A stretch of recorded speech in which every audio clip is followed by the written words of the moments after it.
الله أكبر الله أكبر الله أكبر لا إله إلا الله الله أكبر الله أكبر الله أكبر لا إله إلا الله.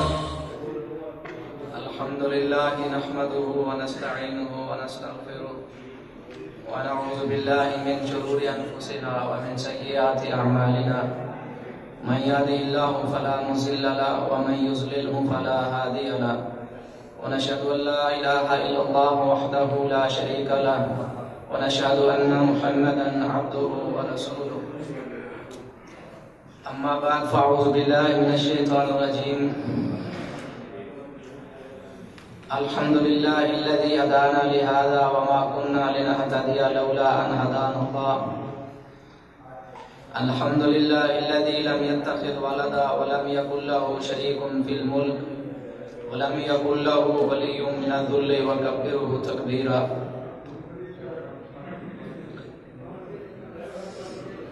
أما بعد فأعوذ بالله من الشيطان الرجيم. بسم الله الرحمن الرحيم. لكي لا تأسوا على ما فاتكم ولا تفرحوا بما آتاكم.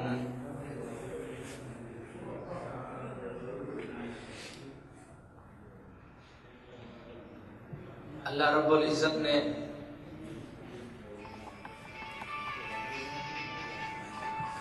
تمام حضرات اپنے موبائل سائلنٹ پر نہیں بلکہ بند ہی کر دیا.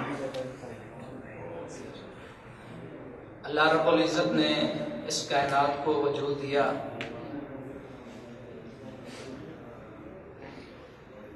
اللہ رب العزت کی قدرت اور طاقت کے اندر کائنات کی ہر چیز، چاہے وہ انسان ہوں، جمادات ہوں، زمین کی مخلوق ہو یا آسمان کی مخلوق ہو، اللہ کی رحمت کے سوا نہ مخلوق یہاں زندہ رہ سکتی ہے اور نہ انسان سانس لے سکتا ہے. اللہ رب العزت جس انسان کو عطا کر دے اس سے کوئی انسان، کوئی ذات روکنے والی نہیں. جس سے اللہ تعالیٰ کوئی چیز روک لے اس انسان کو پوری کائنات مل جائے، اس کو دینے والی کوئی ذات نہیں ہے. لا مانع لما اعطیت ولا معطی لما منعت. اللہ رب العزت کی طاقت زمین و آسمان پر، اللہ تعالیٰ کی قدرت کے اندر دنیا اور کائنات کی ہر چیز. اللہ تعالیٰ کا ہم پر بڑا احسان ہے کہ اللہ تعالیٰ نے ہمیں ایمان جیسی نعمت سے نوازا ہے.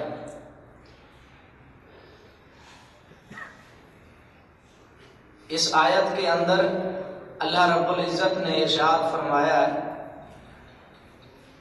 کہ اے مسلمانوں، اگر تم سے کوئی چیز ہم چھین لیں اس پر افسوس کرتے ہوئے اپنی جان کو ہلاکت میں نہ ڈالو، اور اگر ہم کوئی چیز آپ کو عطا کر دیں، دنیا میں سے کوئی نعمت دے دیں، نعمتوں سے آپ کو مالا مال کر دیں، تو اس پر خوش ہو کر فخر اور غرور میں آ کر اپنی زندگی کو تباہ و برباد مت کرو.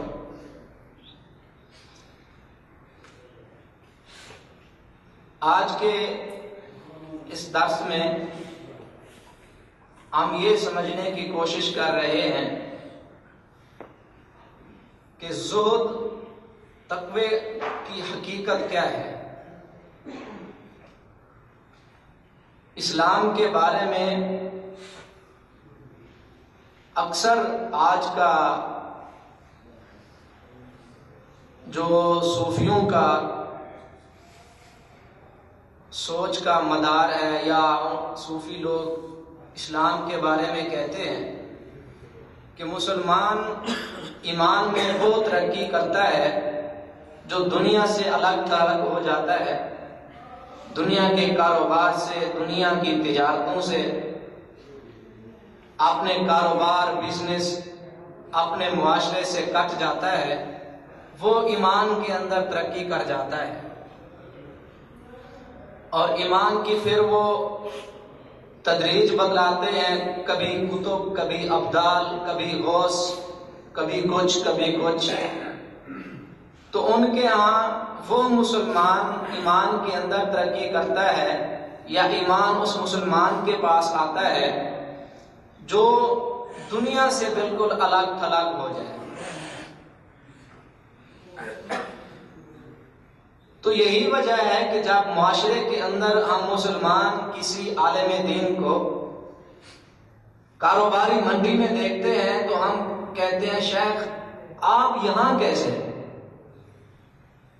مطلب مسلمانوں کی بھی ذہنیت وہ بن چکی ہے کہ جو علماء ہوتے ہیں، جو قرآن و حدیث پڑھتے ہیں، ان کا کام صرف مدرسے تک ہوتا ہے، اور جو عوام ہے، جو بزنس مین، کاروباری حضرات، تجارت پیشہ لوگ، ان کا مدرسوں سے، قرآن و حدیث سے کوئی واسطہ نہیں ہوتا، وہ اپنے کاروبار چلاتے ہیں.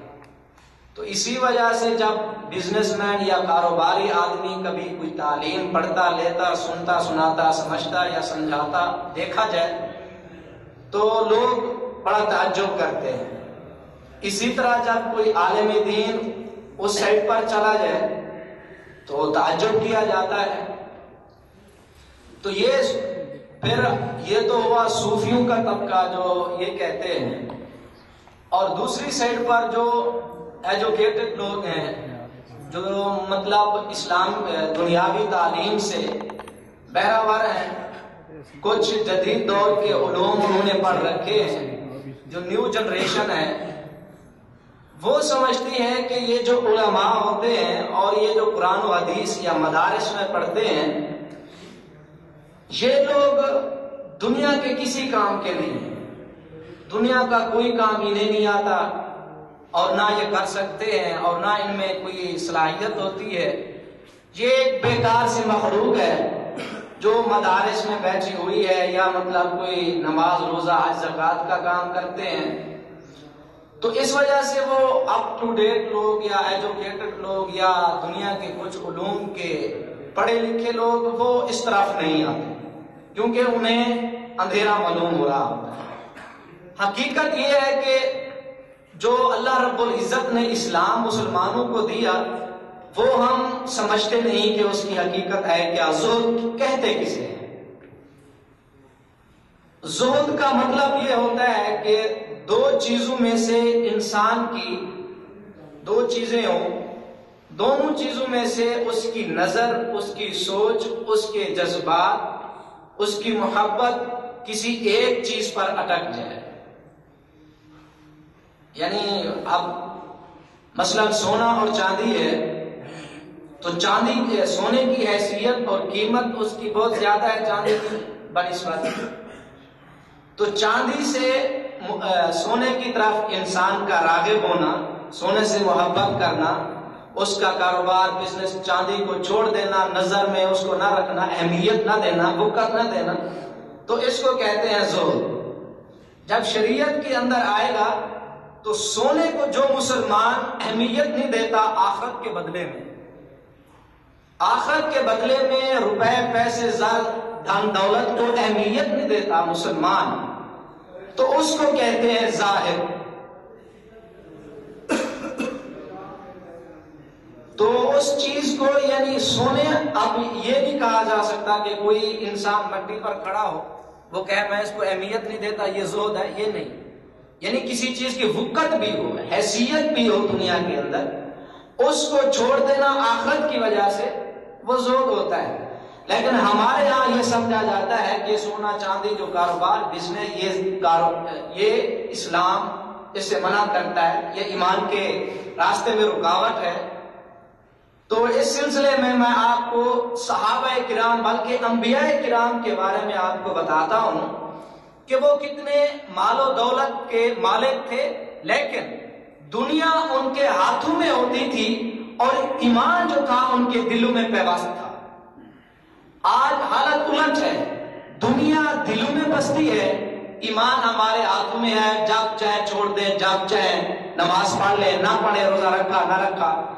تو حقیقت اسلام یہ بتلاتا ہے زہد کی کہ دنیا کو ہاتھ میں لو، لیکن ایمان، وحی، قرآن اور اسلام کو دل میں پیوست رکھو، اور وہ محبت اسلام کی دل میں پیوست ہونی چاہیے، اور دنیا کی محبت اسلام پر غالب نہ ہو، بلکہ اسلام کو تمام محبتوں پر غالب ہونا چاہیے۔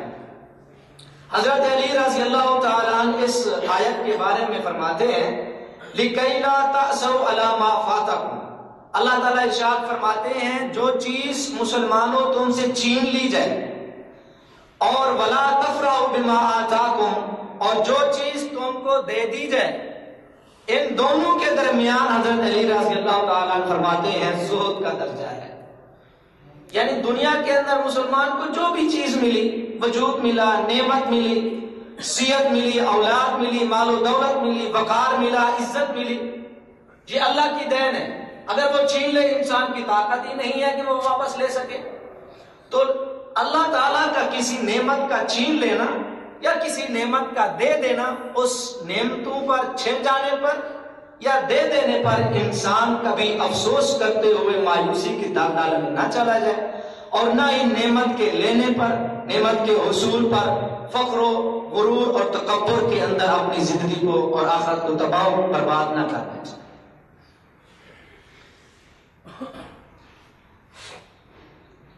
حضرت ابراہیم علیہ السلام کو دیکھیں آپ۔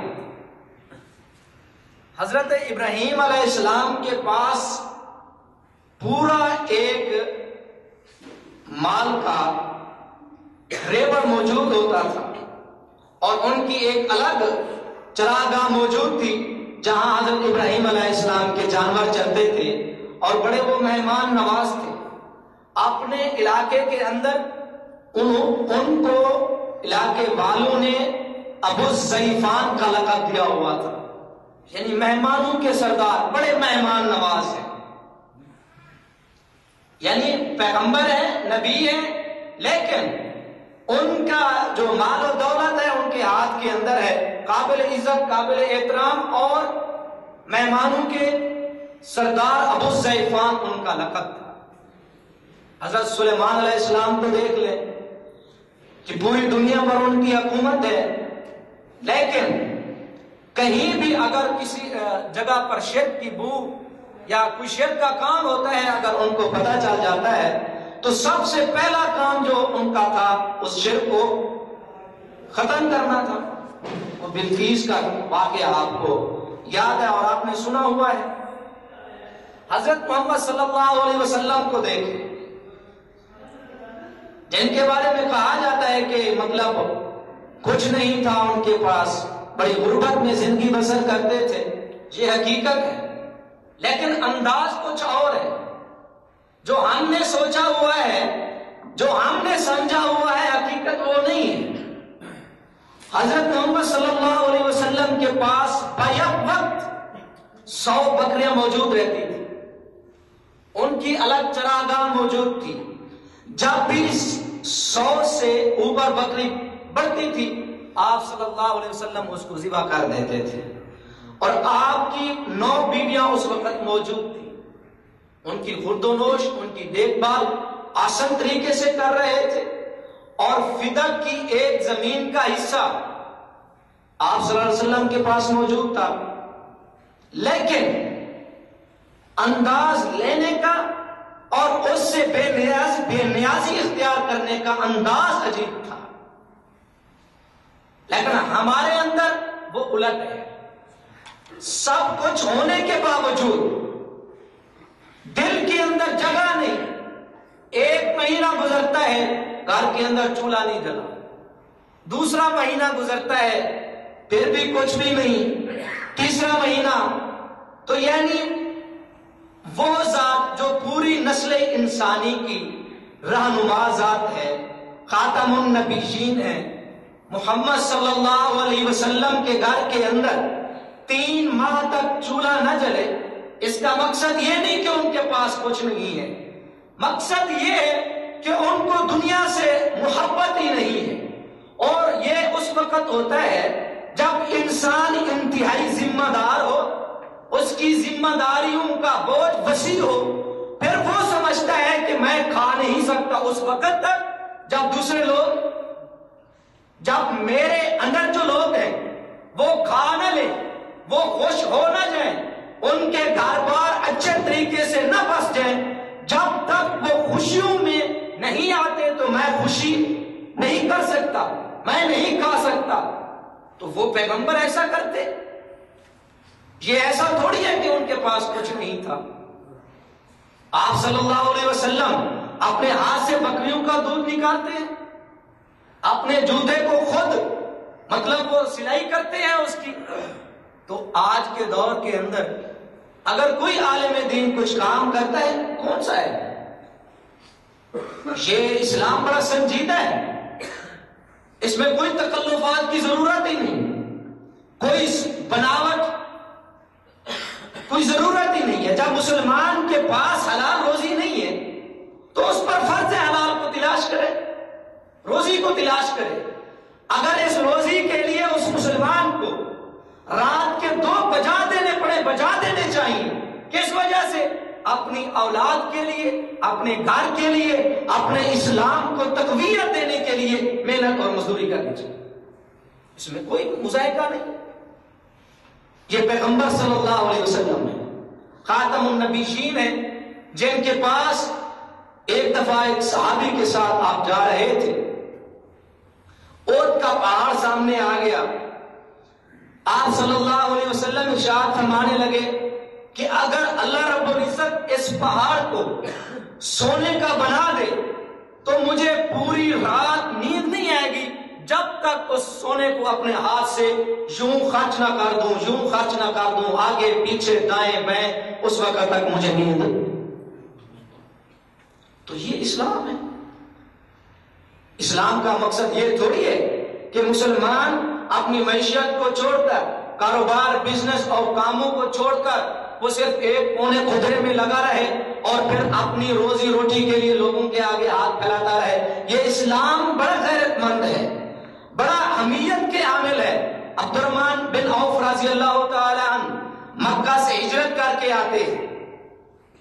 آپ صلی اللہ علیہ وسلم نے مواخات پیدا کیا، 2 صحابیوں کے درمیان بھائی چارہ قائم کیا. تو سعد بن ربیع رضی اللہ تعالی عنہ بڑے دولت مند تھے، ان کو حضرت عبد الرحمن بن عوف کا بھائی بنا دیا. انہوں نے پیشکش کی کہ میرے پاس بہت کچھ ہے، آپ لے لیں، مال لیں، باغ لیں، بیوی کو طلاق دیتا ہوں، جو کچھ لیں. انہوں نے کہا نہیں، آپ مجھے بازار کا راستہ بتلا دیں، باقی میں وہ کام خود کروں. پھر ان کی تجارت میں اللہ تعالیٰ نے وہ برکت دی کہ چند ہفتوں کے اندر انہوں نے شادی کی، اور شادی کے آثار جب ان پر آپ صلی اللہ علیہ وسلم نے دیکھے تو آپ نے فرمایا یہ کیا ہے؟ تو حضرت عبد الرحمن بن عوف رضی اللہ تعالیٰ عنہ فرماتے ہیں میں نے شادی کی، اور آپ نے فرمایا ہاتھ مال میں کیا دیا؟ فرمایا کھجور کی گٹھلی کے برابر سونا دیا ہے. تو یہ اسلام ہے. اسلام صوفیت کا تھوڑا نظام ہے. آپ صلی اللہ علیہ وسلم ارشاد فرماتے ہیں لا ضرورت فی الاسلام، اسلام کے اندر کوئی رہبانیت نہیں ہے. وقت کا جو فرض مسلم کو بلاتا ہے اس فرض کو پورا کرے. اسلام یہ ہے.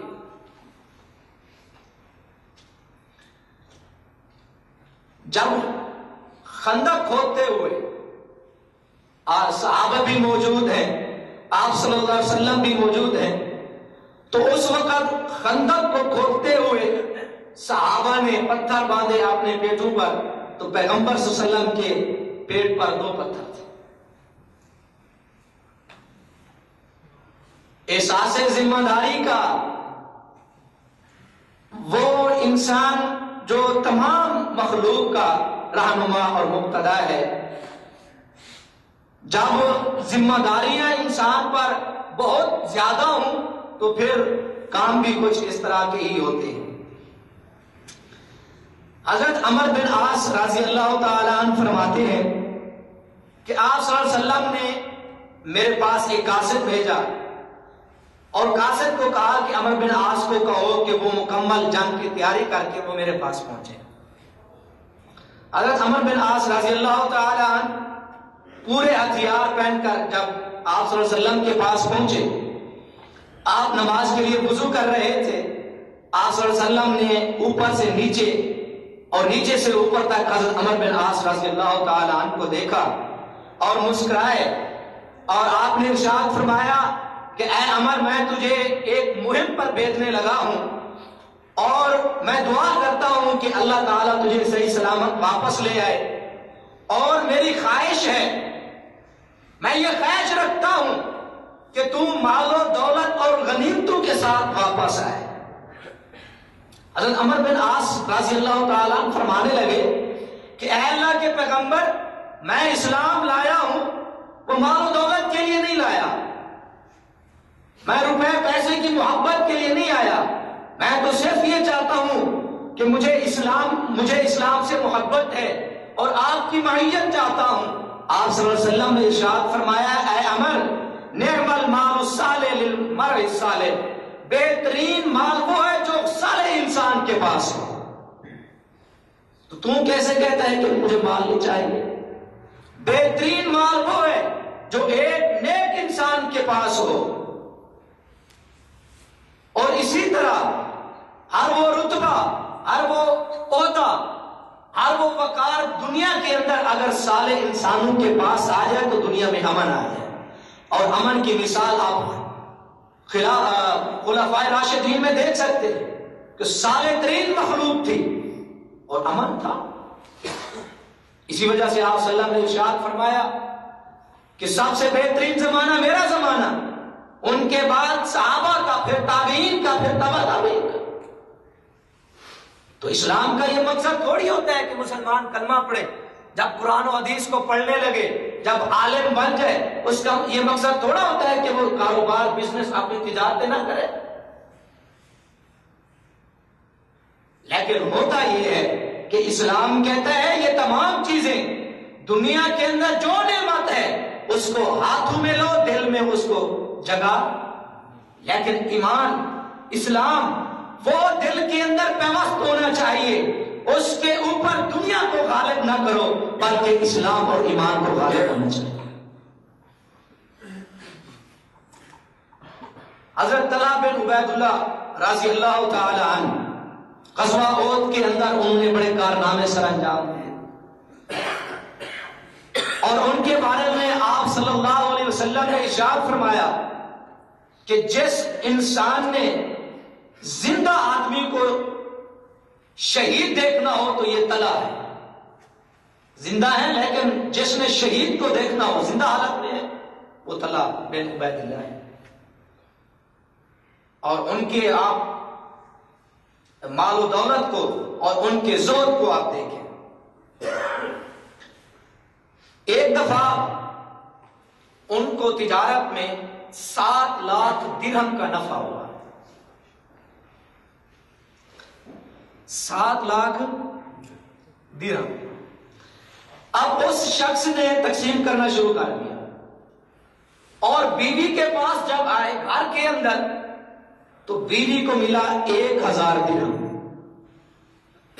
باقی سارے کا سارا تقسیم کر دیا۔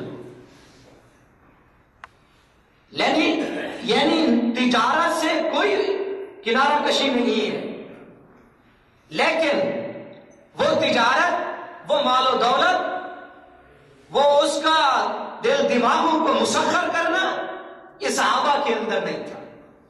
7 لاکھ درہم تقسیم کرتے ہوئے گھر پہنچے، صرف 1000 درہم کو بیوی کو دیا۔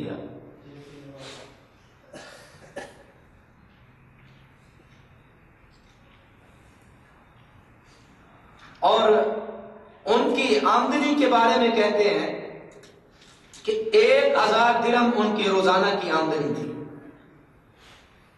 ایک دفعہ ان کے پاس ایک دیہاتی شخص آیا اور ان کو کہنے لگا کہ میں تمہیں فلاں رشتے کی قسم دے کر کہتا ہوں کہ مجھے کچھ دے۔ حضرت طلحہ فرمانے لگے کہ اس رشتے کا واسطہ مجھے پہلے کسی نے نہیں دیا تھا. تو اس دیہاتی کو حضرت طلحہ رضی اللہ تعالی عنہ فرماتے ہیں کہ میری فلاں زمین ہے وہ تو لے لے، اللہ کے لیے میں صدقہ کرتا ہوں. حضرت عثمان رضی اللہ تعالی عنہ نے اس زمین کی قیمت لگائی، وہ 3 لاکھ درہم تھی. اب اس دیہاتی کو کہنے لگے تیری مرضی ہے، تو زمین لیتا ہے یا نقدی لیتا ہے، میں تجھے دینے کے لیے تیار. وہ کہنے لگا مجھے ٹھیک ہے نقدی چاہیے، 3 لاکھ درہم اسے دے دیے. مطلب اسلام کے اندر یہ کب منع ہے؟ اللہ تعالیٰ نے مسلمانوں کو کب یہ منع کیا ہے کہ دنیا سے کنارہ کش ہو جاؤ؟ بلکہ ہوتا یہ تھا کہ صحابہ ہوں چاہے انبیاء ہوں، ان کا دنیا کو لینا اور پھر اس دنیا کو کسی اللہ کے راستے میں خرچ کر دینا، ان کا انداز کچھ اور تھا. دنیا کے اندر رہتے ہوئے ان کے پیمانے آخرت والے تھے، لیکن ہم دنیا کے اندر جب رہتے ہیں تو ہمارے پیمانے جو ہیں وہ دنیا والے ہیں. ہم جب کسی سے معاملہ کرتے ہیں تو دنیا کو سامنے رکھ کر پورا ناپ تول کر کے پورا اندازہ لگاتے ہیں کہ کہاں ہمیں فائدہ ہونا ہے کہ کہاں فائدہ نہیں ہونا، لہٰذا یہاں رشتہ داری ہوگی اور یہاں نہیں ہوگی. اس کی وجہ یہ ہے کہ ہمیں یہاں کوئی فائدہ نہیں. اگر ہم کسی سے لین دین کرتے ہیں یا مطلب کوئی قرض حسنا یا مطلب کوئی چیز دینا لینا ہو تو پورا ناپ تول کرتے ہیں کہ کہاں ہمیں فائدہ ہے کہاں ہمیں فائدہ نہیں ہے. تو صحابہ کرام کے اندر جو پیمانے تھے وہ آخرت کے تھے. چاہے انسان کوئی ہو، وہ اللہ کے راستے میں دے رہے، ان کا پیمانہ آخرت کا، لیکن وہ رہتے دنیا کے اندر اور پیمانے ان کے آخرت کے تھے. آج بالکل الٹ ہو گیا ہے سلسلہ کہ مسلمان دنیا کو لیتے ہوئے پھر پیمانے بھی دنیا کے استعمال کرتا ہے. اور پھر دنیا ایک ایسی چیز ہے جو انسان اور خاص طور پر مسلمان جو اس کے پیچھے بھاگے گا دنیا اس کو ذلیل کر دیتی ہے. جو اس سے جان چھڑاتا ہے دنیا اس کے قدموں کے اندر نچھاور ہو جاتی ہے. امام بخاری رحمت اللہ علیہ جب اپنے علاقے کے اندر واپس آنے لگے، ہارون الرشید اپنی بلڈنگ پر اپنے محل پر اوپر کھڑا بیوی کے ساتھ، اس نے دیکھا عوام جو ہے اتنا جمع غفیر ہے، مخلوق اتنی ہے، اتنا تو میرا بھی استقبال نہیں ہوتا، تو یہ کون شخص آ رہا ہے؟ تو لوگوں نے بتایا یا اسے پتا چلا کہ یہ وقت کے امام ہیں، امام بخاری رحمت اللہ علیہ آ رہے ہیں، اس وجہ سے لوگ ان کا استقبال کر رہے ہیں. ہارون الرشید نے کہا کہ تو پھر بادشاہ تو یہی ہے. اس کی بیوی نے کہا کہ تم لوگ انسانیت کے سروں پر حکومت کرتے ہو، تم حکمران ہو لیکن تم انسانوں کے سروں پر حکومت کرتے ہو، لیکن یہ وہ مخلوق ہے جو انسانوں کے دلوں پر حکومت کرتی ہے. دنیا ایک ایسی چیز ہے انسان اس سے چمٹ جائے، اگرچہ اللہ رب العزت نے اتنی دینی ہے جتنی لکھی ہے، چمٹتا ہے اس سے بھی یہ نعمت یہ نعمت یہ نعمت یہ نعمت مل جائے، لیکن اللہ نے لکھی ہے تو ملے گی، وگرنہ پھر افسوس کرتے ہوئے زندگی یوں بیت گئی. لیکن دین اور اسلام ایک ایسی نعمت ہے، آخرت ایک ایسا کام ہے جو بغیر مانگے بغیر کوشش کے نہیں ملتا. اللہ تعالیٰ ارشاد فرماتے ہیں ان اللہ لا یغیر ما بقوم حتی یغیروا ما بانفسہم. ہم تو اس انسان کو کبھی تبدیل نہیں کرتے، اس قوم کو کبھی تبدیل ہم نے نہیں کیا جب کوئی قوم، کوئی نسل، کوئی فرد جب اپنے آپ کو تبدیل کرنے پر رضا مند نہ ہو، خواہش مند نہ ہو، رغبت نہ کرے تو ہم اس کو ہدایت نہیں دیتے.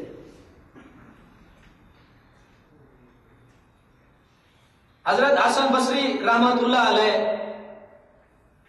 بہت بڑے امام ہیں، عالم دین ہیں، وہ فرماتے ہیں ایک دفعہ حضرت طلحہ نے مجھے 7 لاکھ درہم دیے، جس صحابی کا میں تذکرہ کر رہا ہوں انہی کے بارے میں کہتے ہیں کہ ایک دفعہ مجھے 7 لاکھ درہم عطا کیے۔ میں پریشان ہو گیا کہ اتنی خطیر رقم، اور کہتے ہیں کہ پوری رات مجھے نیند نہیں آئی کہ اس شخص نے مجھے اتنی رقم دے دی۔ پوری رات مجھے نیند نہیں آئی کہ اس صحابی نے مجھے اتنی رقم دے دی۔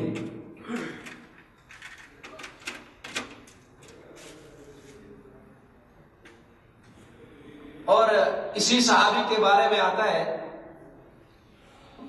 اور جو بھی صحابی تھے یعنی تاجر تھے، بزنس مین، کاروباری جو بھی تھے، امہات المومنین پر بہت زیادہ خرچ کرتے تھے۔ ان میں سے یہ صحابی بھی ہر سال 4000 درہم حضرت عائشہ رضی اللہ تعالی عنہ کو یہ دیتے تھے۔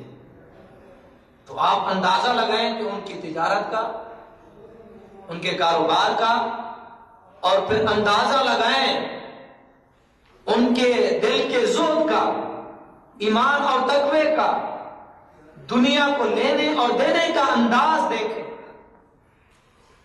یہاں ہمیں 2 کوڑیاں مل جائیں تو ہم خوشی سے نہیں بھولے سماتے، اور پھر جسے اللہ رب العزت نے ارشاد فرمایا الہاکم التکاثر، یہ تکاثر کی محبت، یہ مال و دولت کا مقابلہ، پھر پتہ نہیں ہم اپنے خاندانوں میں کیا کیا کرتے ہیں کہ میں نے کیا پتہ نہیں کیا کیا کچھ لیا ہے اور مجھ پر یہ اللہ کی رحمت ہے۔ اللہ رب العزت جس انسان کو مال و دولت سے نوازے یہ نعمت ہے، لیکن جس طرح اللہ تعالیٰ دیتا ہے اور اسی طرح انسان کو اس کو اپنے ہاتھ میں جگہ دینی چاہیے، نہ کہ دل میں پیوست کر کے دنیا کا ہی ہو رہے۔ یہ حضرت زبیر بن عوام رضی اللہ تعالی عنہ ہے۔ اس صحابی کے بارے میں یہ آتا ہے کہ یہ ایسے بہادر تھے، دونوں ہاتھوں سے تلواریں لے کر لڑتے تھے، اس ہاتھ میں بھی تلوار اور دوسرے ہاتھ میں بھی تلوار۔ حالانکہ ایسا ہوتا تھا کہ جنگوں میں جب آپس کے اندر لڑائی ہوتی ہے تو پھر مسلمان بھی کفار بھی ایک دوسرے کے ساتھ مل جاتے ہیں، نہیں پتہ چلتا بھی کون مسلمان ہے کون کافر ہے، لڑائی ہوتی ہے اور اس وقت ڈھال کی لازمن ضرورت ہوتی ہے۔ ایک لوہے کا بہت بڑا ایک ڈھال سی بنی ہوتی ہے، اس طرح گول گول، وہ لازمن ضرورت ہوتی ہے تاکہ تلوار کے وار کو روکا جا سکے۔ لیکن یہ وہ صحابی ہیں جو دونوں ہاتھوں میں تلوار لے کر لڑتے تھے، اور ایک جنگ کے اندر جب شامل ہوئے، غالباً یہ کیسر و کسرا کے علاقے کی جنگ تھی، اور وہاں ایک ایسا کافر جو ہے میدان کے اندر اترا جس کو میڈا کہا جاتا تھا۔ میڈا یعنی صحابہ کرام کچھ ہچکچائے اس سے لڑنے کے لیے۔ حضرت زبیر بن عوام رضی اللہ تعالی عنہ آگے بڑھے اور اونٹ پر نیچے سے اونٹ پر چھلانگ لگا کر اس کو نیچے گرایا اور وہیں اس کو ذبح کر دیا۔ اس کے بارے میں ارشاد فرماتے ہیں کہ ان کے پاس 1000 غلام بیک وقت موجود ہوتے تھے۔ 1000 غلام بیک وقت موجود تھے، اور ان کی 4 بیویاں تھیں جن کو ان کی وفات پر 1 کروڑ درہم دیا گیا ان کی جائیداد میں سے۔ ان کی جائیداد میں سے ایک بیوی کو، 4 بیویاں تھیں، 1 کروڑ درہم ان کو دیا گیا۔ مطلب اب کہاں ہے، مطلب اسلام کہتے ہیں صحابہ جو تھے مطلب بڑے غربت کی زندگی گزاری، یہ ہوا تھا وہ ہوا تھا، آج زمانہ ترقی کر رہا ہے، بڑے عروج پر جا رہا ہے، یہ ہو رہا ہے وہ ہو رہا ہے، اگر تم نے یہاں نہ آئے تو ہم پیچھے تمہیں پتھروں والی زندگی میں دھکیل دیں گے، تم ویسے ہو جاؤ گے۔ کہاں وہ زندگی تھی؟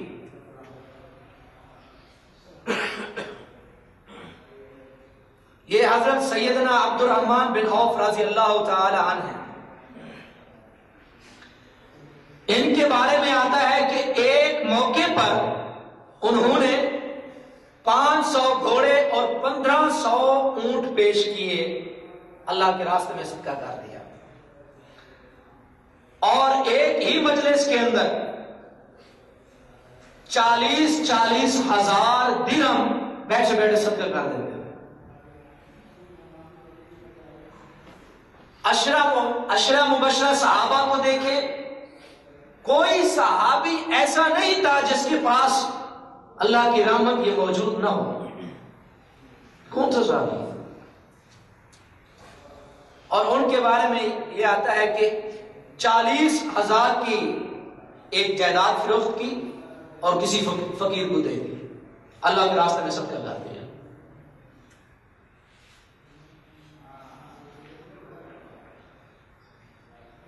اور حضرت عبد الرحمن بن عوف بہت مال و دولت کے مالک تھے۔ ایک دن ان کو روزہ تھا اور افطاری کے وقت سامنے ساز و سامان افطاری کا موجود تھا، تو ساز و سامان کو دیکھ کر، افطاری کی اشیاء کو دیکھ کر فرمانے لگے۔ حضرت مصعب بن عمیر رضی اللہ تعالی عنہ جو حضور صلی اللہ علیہ وسلم کی بشکل تھے، وہ پہلے شخص تھے جن کو مکہ سے مدینہ کی طرف روانہ کیا گیا تھا اور انہوں نے اسلام کی تبلیغ کی، اور انصار جن کی وجہ سے مسلمان ہوئے تھے، سعد بن معاذ رضی اللہ تعالیٰ اور دیگر صحابہ وہ مسلمان ہوئے تھے۔ مصعب بن عمیر رضی اللہ تعالیٰ وہ صحابی تھے جو مکہ کے اندر جب رہتے تھے کوئی شخص ان سے بڑھ کر کوئی قیمتی لباس نہیں پہنتا تھا، اور وہ جو خوشبو لگاتے تھے پورے مکے کے اندر کسی شخص کے پاس وہ خوشبو نہیں ہوتی تھی۔ اور حضرت مصعب بن عمیر رضی اللہ تعالی عنہ جو سوٹ ایک دفعہ پہن لیتے تھے پھر اس کو دوبارہ نہیں پہنتے تھے۔ ان کے بارے میں حضرت عبد الرحمن بن عوف رضی اللہ تعالی عنہ فرماتے ہیں کہ جب وہ شہید ہوئے، شہادت کے وقت اس انسان کے پاس اتنا کپڑا موجود نہیں تھا کہ اس مسلمان کو پورا کفن دے دیا جاتا۔ اگر سر ڈھانپتے تو پھر اس کے پاؤں ننگے ہو جاتے تھے، اگر پاؤں پر وہ کپڑا رکھتے تو سر ننگا ہو جاتا تھا۔ عبد الرحمن بن عوف رضی اللہ تعالیٰ عنہ فرماتے ہیں کہ وہ صحابی مجھ سے افضل تھا، لگتا ایسے ہے کہ اللہ تعالیٰ نے مجھے میرے ایمان کے بدلے دنیا کے اندر ساری نعمتیں عطا کر دی ہیں۔ اور پھر اس انسان کو دیکھیں کہ اس انسان کے پاس کپڑا نہیں تھا، مجھے یہ خدشہ ہے کہ اللہ تعالیٰ نے مجھے یہ تمام نعمتیں دنیا کے اندر عطا کر دی۔ اور پھر کہتے ہیں حضرت حمزہ رضی اللہ تعالیٰ عنہ، واللہ وہ مجھ سے بڑے عظیم انسان تھے، مجھ سے بہتر تھے، لیکن شہادت پر جب شہید ہوئے ان کا بھی یہی حال ہوا کہ سر ڈھانپتے تھے تو پاؤں ننگے تھے، پاؤں کو ڈھانپتے تھے سر ننگا ہو جاتا۔ تو آپ صلی اللہ علیہ وسلم نے ارشاد فرمایا پاؤں والی جگہ پر وہ اسخر جو گھاس ہے اس کو ڈال دو۔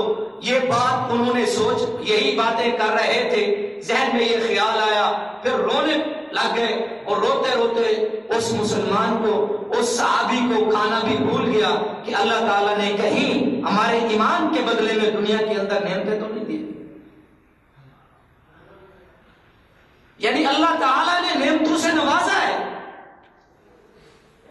مال و دولت دیا ہے، لیکن وقت نہیں دل کے اندر، مال و دولت کی حیثیت نہیں دل کے اندر، ایمان تقویٰ اور وہی اللہ رب العزت کی وحدانیت نے دل کے اندر گھر کیا ہوا ہے۔ اسی وجہ سے آپ صلی اللہ علیہ وسلم ارشاد فرماتے ہیں کہ سب سے بہترین زمانہ میرا، اس کے بعد میرے صحابہ کا۔ کیا وجہ تھی؟ اللہ رب العزت ارشاد فرماتے اولئک هم المفلحون، اولئک هم المہتدون، اولئک هم الراشدون، اولئک هم الفائزون، یہی لوگ کامیاب ہیں۔ اور پھر مسلمانوں کو کہتے ہیں، اے مسلمانوں، فَإِنْ آمَنُوا بِمِثْلِ مَا آمَنْتُمْ بِهِ، جب تلک تمہارا ایمان، جب تلک تمہاری سوچ صحابہ کی طرح نہیں بنتی، جب تک تمہارا طرز طریق زندگی صحابہ کے طریقے پر نہیں بنتا، تم ہدایت یافتہ نہیں۔ یہ وہ لوگ تھے۔ فَإِنْ آمَنُوا بِمِثْلِ مَا آمَنْتُمْ بِهِ فَقَدْ اهْتَدَوْا۔ اور منافقین نے کہا، آپ صلی اللہ علیہ وسلم نے ارشاد فرمایا مشرکین کو، منافقین کو کہ ایمان لے آؤ۔ وہ کہتے ہیں ہم ان بے وقوفوں کی طرح ایمان لے آئیں۔ اللہ نے فوراً جواب دیا، بے وقوف وہ نہیں ہے، بے وقوف تم ہو اور تمہیں اس چیز کا شعور نہیں ہے، ادراک نہیں ہے، تمہیں علم نہیں ہے تم کیا کہہ رہے ہو۔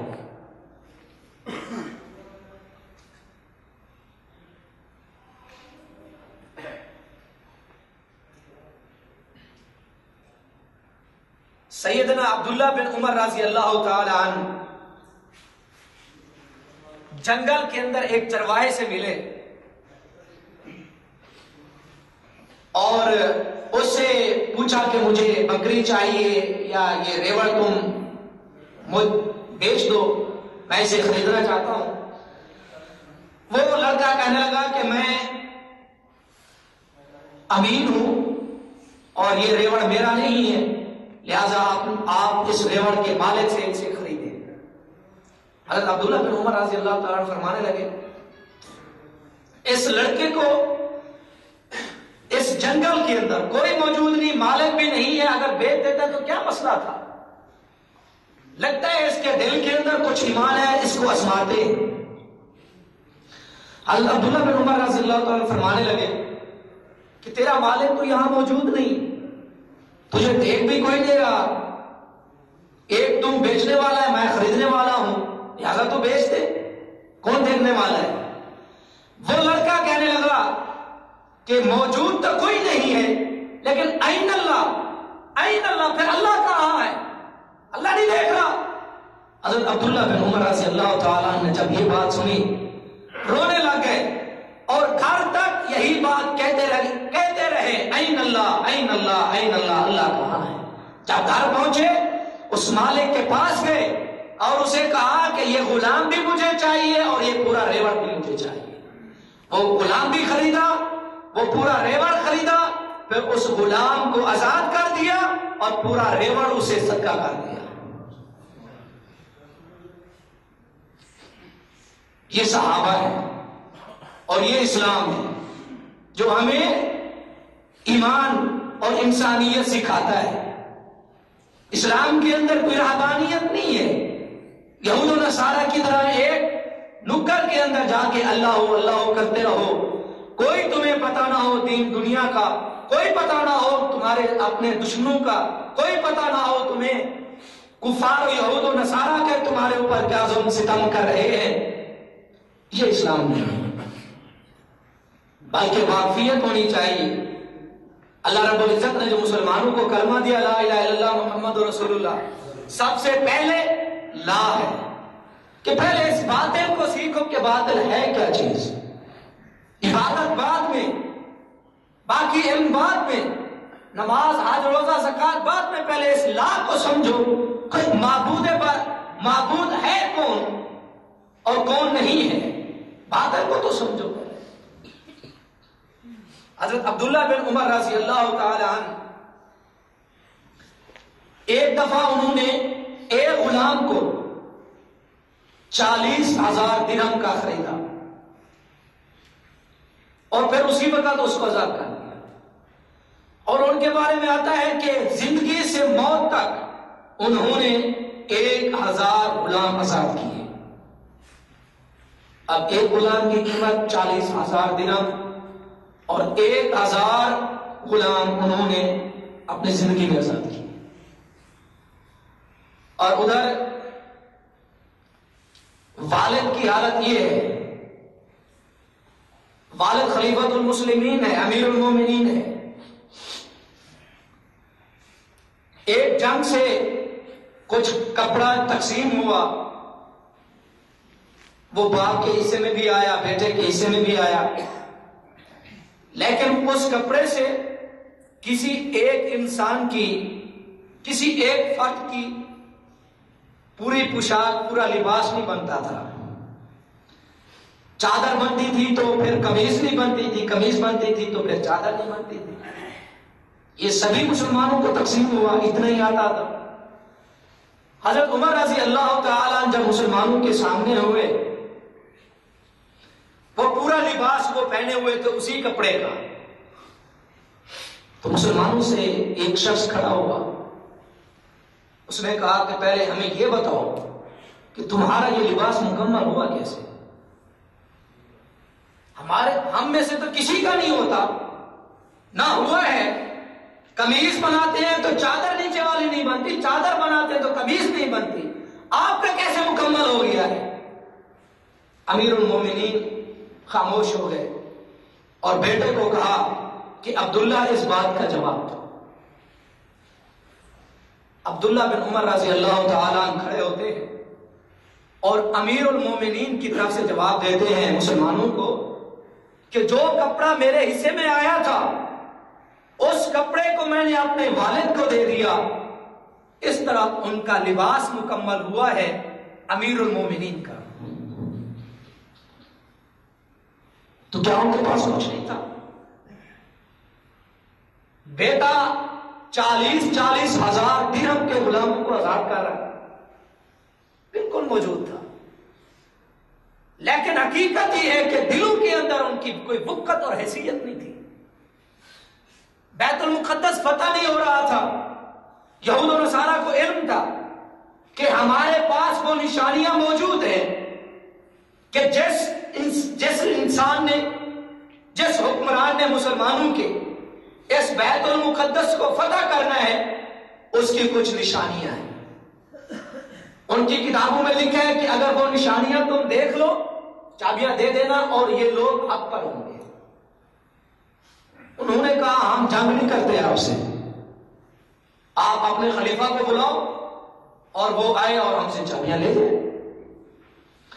اب مسلمانوں نے حضرت عمر رضی اللہ تعالی عنہ کو کہا کہ آپ تشریف لائیے، مسئلہ ایسے ہوا ہے.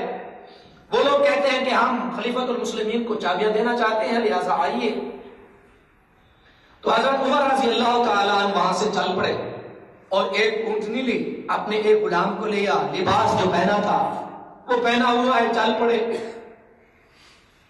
تو مسلمانوں نے یہ کہا کہ اے امیر المومنین، آپ یہود و نصارہ کے پاس جا رہے ہیں، وہاں پوری مخلوق جمع ہوئی کھڑی ہے مسلمانوں کے حکمرانوں کو دیکھنے کے لیے، تو آپ ایسا کریں اس لباس کو تبدیل کر لیں، سواری کو تبدیل کر لیں، تاکہ ہمارا جو تاثر جو ہے وہ ان پر اچھا ہو، ان کو پتا چلے کہ مسلمانوں کا حکمران آ رہا ہے.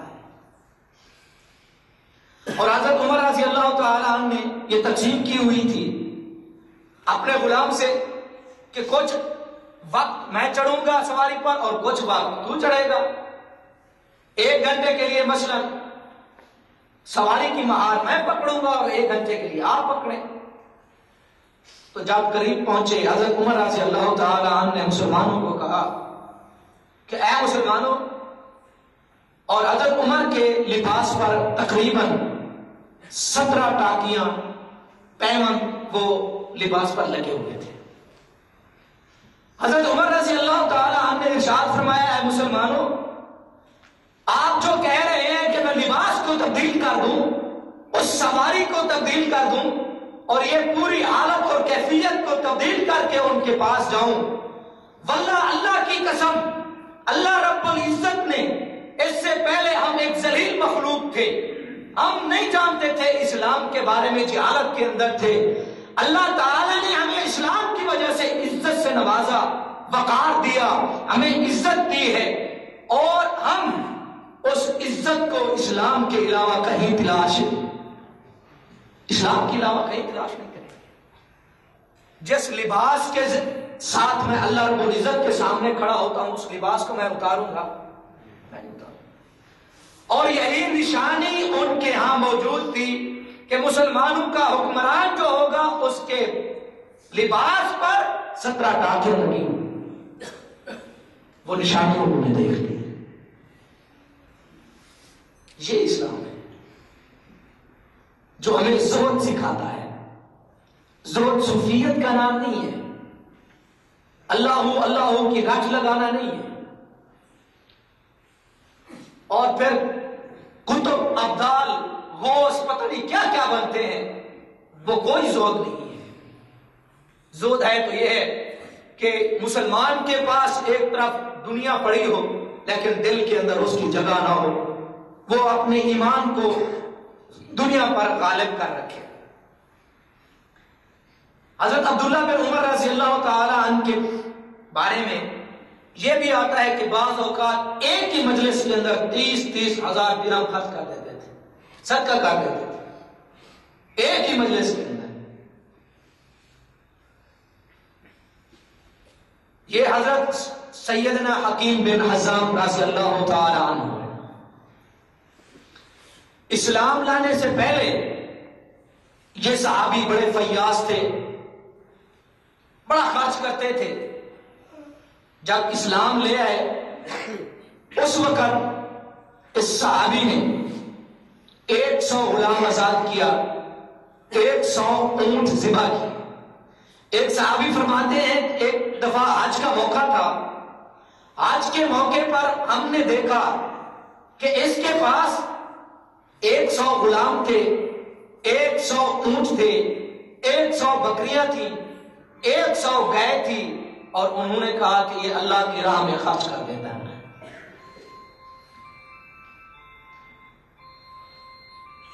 تو مطلب کہاں اسلام کے اندر یہ بات موجود تھی یا موجود ہے کہ مسلمان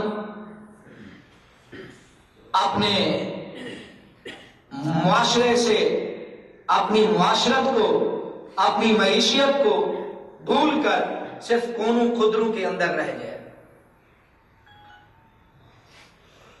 اب میں کچھ آپ کے سامنے زہد کی کچھ مثالیں بیان کرتا ہوں۔ حضرت عمر بن عبد العزیز رحمت اللہ علیہ، ان کے بیٹے سے ایک شخص نے پوچھا، آپ ہمیں یہ بتلائیں جب عمر بن عبد العزیز خلیفہ بنے تو ان کے پاس کتنی مال و دولت تھی؟ انہوں نے کہا ان کے پاس 40,000 درہم تھے۔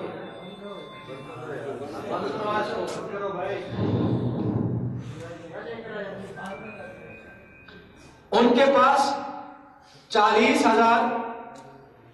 تو وہ شخص کہنے لگا آپ مجھے یہ بتلاؤ جب ان کی خلافت ختم ہوئی تو پھر ان کے پاس کتنی جائیداد تھی؟ بیٹا کہنے لگا صرف 400 درہم بچے تھے، وہ بھی اگر ان کی حکومت رہتی، اللہ ان کو زندہ رکھتا تو یہ بھی ختم ہو جاتے ہیں۔ یعنی وہ امیر المومنین ہیں، وقت کے حکمران ہیں، لیکن خرچہ اپنا 2 سال کے اندر وہ 40,000 پر کرتے رہے، حکومت سے، بیت المال سے کچھ بھی نہیں لیتے تھے۔ ایک دفعہ اپنے گھر کے اندر داخل ہوئے،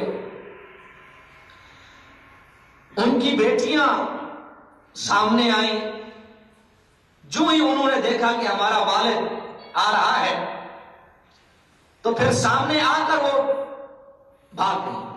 حضرت عمر بن عبد العزیز رحمت اللہ علیہ کہنے لگے مسئلہ کیا ہے؟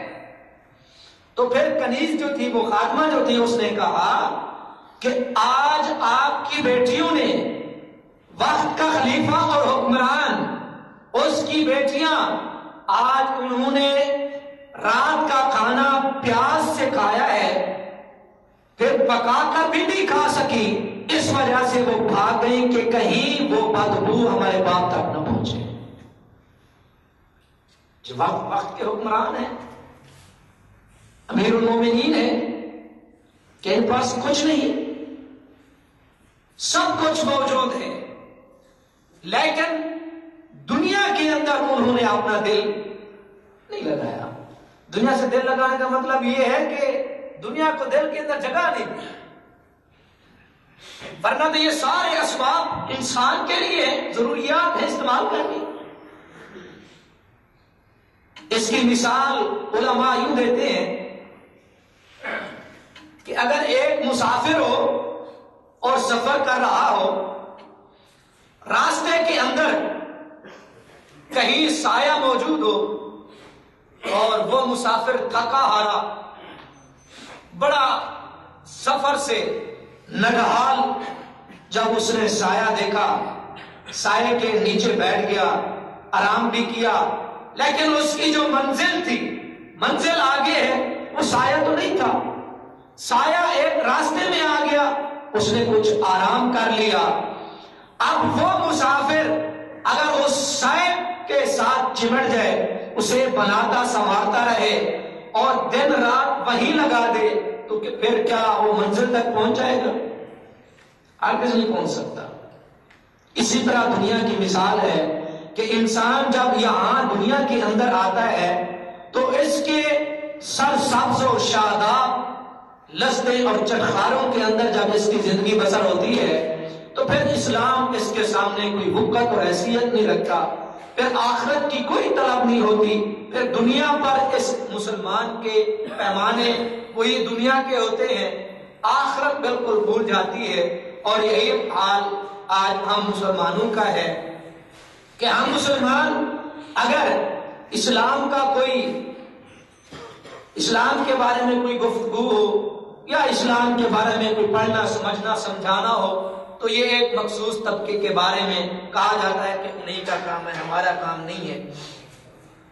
حضرت عائشہ رضی اللہ تعالی عنہ کے پاس ایک دفعہ حضرت امیر معاویہ رضی اللہ تعالی عنہ نے 80,000 درہم کا عطیہ بھیجا کہ یہ اپنے آپ ضرورت کو پورا کریں، اپنی ضروریات میں لائیے۔ حضرت عائشہ رضی اللہ تعالیٰ عنہ اس روز روزے سے تھی، جب وہ رقم ملی تو حضرت عائشہ رضی اللہ تعالیٰ عنہ نے وہ تقسیم کرنا شروع کر دیا۔ جب ختم ہو گئی، افطار کا وقت آیا تو حضرت عائشہ فرمانے لگی کہ اب کچھ افطاری کے لیے کچھ لے آؤ۔ خادمہ کہنے لگی آپ نے اس 80 میں سے کچھ بچا لیا ہوتا تو ہم کچھ خرید لیتے۔ تو حضرت عائشہ فرمانے لگی اگر تم مجھے یاد دلاتی گھر میں کچھ نہیں ہے تو میں بچا لیتی۔ مطلب دل کے اندر جگہ ہی نہیں، آیا تو پھر بانٹ دیا اللہ کے راستے میں، اور جتنا بھی دنیا کے اندر جو اللہ نے صلاحیت دی، محنت دی، اولاد دی، مال و دولت دیا، اس تمام چیز کو آخرت کی طلب میں وہ خرچ کر دیا، وہ اللہ کے راستے میں دے دیا۔ حضرت عمر بن عبدالعزیز رضی اللہ تعالی عنہ آدھی دنیا کے حکمران ہیں، خراج آتا ہے تقسیم کرتے ہیں۔ ایک دفعہ یوں ہوا، خراج آیا تقسیم کیا، بیٹے نے بیت المال سے سیب اٹھایا، چھوٹا بچہ تھا، اس نے کھانا ابھی شروع نہیں کیا تھا، اٹھایا تھا، پھر بچے سے سیب کھینچ لیا۔ بچہ بھاگتا ہوا گھر پہنچ گیا تو ماں کے جب سامنے گیا تو ممتا کا جوش اور ماں کی محبت تو پھر اپنا کام کرتی۔ ماں نے پیسے نکالے، بازار سے سیب منگایا۔ حضرت عمر بن عبدالعزیز جب گھر پہنچے انہوں نے دیکھا بچہ پھر سیب لیے، بڑے غصے سے کہنے لگے تم نے پھر بچے کو سیب دے دیا۔ آگے سے بیوی نے کہا کہ مسئلہ یہ ہے کہ ہم نے یہ بازار سے منگایا، یہ بیت المال کا نہیں ہے۔ حضرت عمر بن عبدالعزیز فرمانے لگے کہ جب میں نے اس کے منہ سے سیب کھینچا تو مجھے ایسے لگا کہ جیسے میں اپنے جسم سے اپنے دل کو کھینچ رہا ہوں۔ یعنی محبت تھی بچے کی، لیکن وہ کہتے تھے کہ بیت المال یہ دنیا کا معاملہ ہے، ہمیں آخرت چاہیے۔ ایک دفعہ عیادت کے لیے ان کے بہنوئی گھر کے اندر تشریف لائے، بہن کو کہنے لگے تم امیر المومنین کا لباس لے تبدیل کرواتی، خاموش ہو گئی۔ پھر دوسرے دن آئے کہ لباس تبدیل کر دیا ہوتا یا دھو دیا ہوتا امیر المومنین کو، وہ پھر خاموش ہو گئی۔ تیسرے دن جب آیا مسلمہ بن عبد الملک تو اس نے کہا میں نے آپ کو کہا ہے کہ امیر المومنین کا لباس تبدیل کر دو، تبدیل بھی نہیں کیا، دھویا بھی نہیں۔ وہ کہنے لگی مسئلہ یہ ہے، جب یہ صحت مند ہوتے تھے تو لباس یہی ایک تھا، اتار دیتے تھے، میں دھو دیتی تھی، جب خشک ہو جاتا یہ پہن لیتے تھے۔ اب یہ بیمار ہیں، عیادت کے لیے لوگ آ رہے ہیں، میں کیسے اتاروں اور کیسے اسے دھو کے دوں؟ یہ وقت کا حکمران اور امیر المومنین ہے۔ تو میرے دوستو، جو زہد، وہ دل کا بے نیاز ہو جانا، وہ دل کا بالکل آخرت کے اندر کھپ جانا۔ ایک حدیث آپ کو سنا کر بات ختم کرتا ہوں۔ حضرت سعد بن سعد ساعدی رضی اللہ تعالیٰ عنہ کہتے ہیں ایک شخص آپ صلی اللہ علیہ وسلم کے پاس آیا، کہنے لگا اے اللہ کے حضور کوئی ایسا کام بتائیے میں وہ کام کروں، اللہ کو بھی پسند آؤں اور لوگوں کو بھی۔ آپ نے ارشاد فرمایا تو دنیا سے زہد اختیار کر، اللہ کو پسند آئے گا، اور جو دنیا لوگوں کے ہاتھوں میں ہے، جو اللہ نے لوگوں کو دیا ہوا ہے، اس سے بے رغبتی اختیار کر، بے نیازی اختیار کر، لوگوں کو تو پسند آئے گا۔